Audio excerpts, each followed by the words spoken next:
Bonjour, bonjour. Un petit point sur les trois indices américains, Nasdaq, SP500 et Nasdaq, SP500 et le Dow.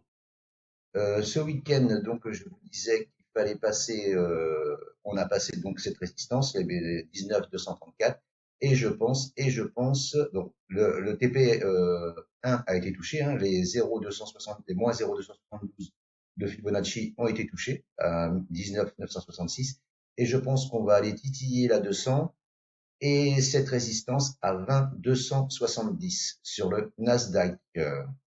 Le SP500, Nasdaq SP500, Nasdaq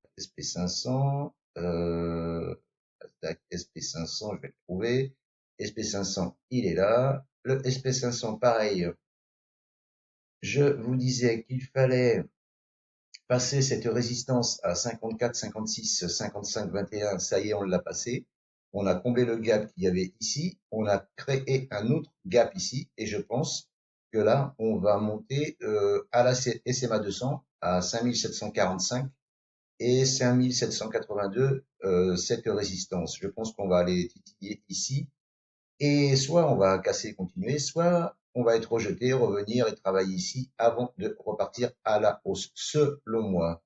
Le SP500 et maintenant le Dow Jones. Le Dow Jones, le Dow Jones, c'est pareil. Je vous disais qu'il fallait clôturer au-dessus, en journalier, au-dessus de cette résistance ici à 40 917.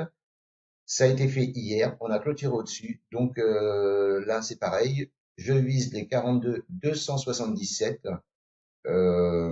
qui je pense c'est la cible idéale, hein, pour le prochain TP. Et ensuite, si ça continue, 43 6 et 45 051, le dernier plus haut. Moi je pense que l'objectif final, ce sera là, enfin final, ça sera là-haut. Après, on verra.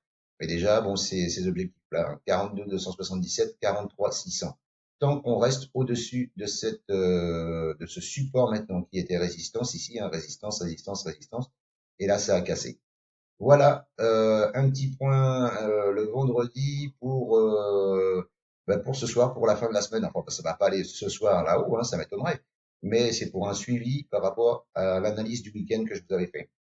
À bientôt. Ciao, ciao. Si vous avez aimé, n'hésitez pas, commentez, partagez, likez et abonnez-vous. À bientôt.